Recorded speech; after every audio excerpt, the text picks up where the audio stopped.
What do you think that Tampa's housing market looks like in the future? So I got asked by US News and World Report to give my personal opinions on what I think it's like out here with my boots on the ground. So we're gonna dive into this housing market forecast article, go over what the stats are and what my personal opinions were, and let's dive into it. So let's talk about single family new construction. So over the last 12 months, there has been a decrease by 29% in single family permits filed. So that means that there's going to be even less inventory that we're not even going to feel until the next couple years when those permits should have been coming to fruition. So inventory is still at a decrease for new construction. Although the single family permit section has gone down, multifamily has absolutely skyrocketed. So multifamily, think those big apartment buildings you see being built on every street corner, the permits for those have gone up 314%. So that means more rentals are going to be coming, and we are currently having a huge increase in rent still. So perhaps this will kind of help stabilize that rental market. Now let's talk about current housing supply. So the way it's measured is a little confusing. So Tampa's average right now is 2.4 months of inventory. So what that means is that if things keep going at the rate they're going and we don't get any new listings, then all the homes that are for sale are gonna be sold in 2.4 months. So they take into consideration like average time to close, average time to sell, things like that. So if nobody lists their home in the next 2.4 months, that's it. We have no houses left. So it's still well below a balanced market, and the national average right now for housing inventory is actually 2.6 months. So it's less than the housing market national average, and a balanced market national average is 6.5 months. So it's well below that. So we're still in a seller's market in Tampa. So what that means is we're still seeing multiple offers. There was a bit of a lull at the beginning of the year, but now rates have kind of stabilized, and we're still seeing bidding wars. People are offering above asking, people are doing shorter inspection periods.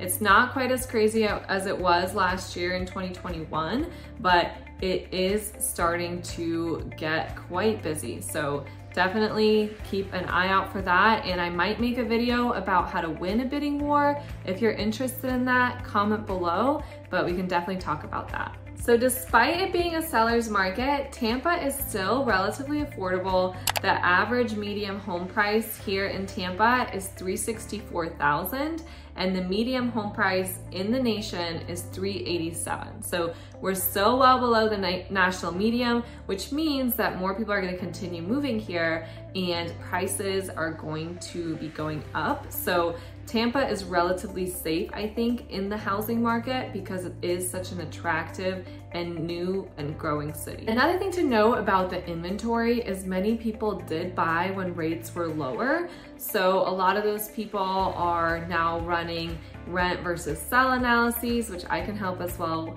with, and debating whether they want to rent their house out or sell it. So that's going to put pressure on the housing inventory. So that's why you're not seeing like a huge influx in inventory and why it's still a seller's market. The other reason many people are continuing to flock to Tampa is we've gotten so many new developments, and I have videos about some new constructions coming. I'm going to keep uploading those.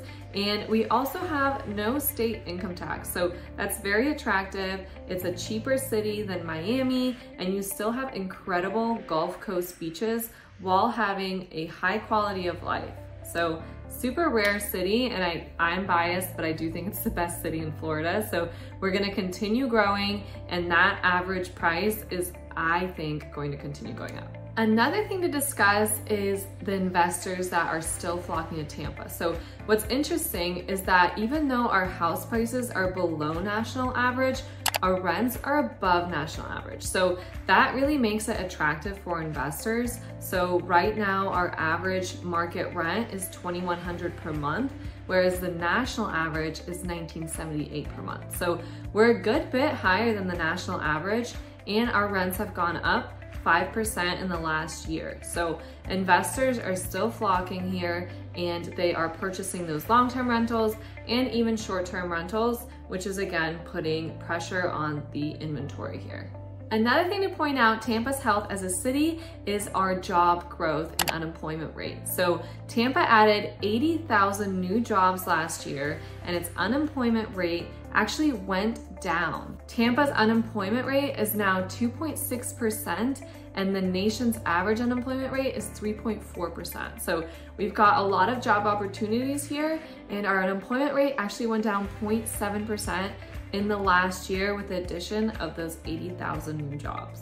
So in the last year, City of Tampa awarded over $2.6 billion in development permits. So I know I'm biased living here and loving Tampa, but our city is growing so quickly and we have a ton of outside investors investing here. And I do think that Tampa's prices are going to continue going up. And I do think that we're in a bit of a protected bubble compared to some other places in the national market. So if you have any questions or opinions about this housing market forecast, comment them below. Again, check out my other videos. I dive deeper in school districts, other neighborhoods to check out, and I do neighborhood tours, best neighborhoods for first-time buyers. I have a ton of useful resources, and I'm going to be back next week with another video, so be sure to like and subscribe and comment any of your questions.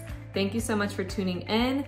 I'm Kseniya.Korneva, and I'm a real estate agent here in Tampa, Florida.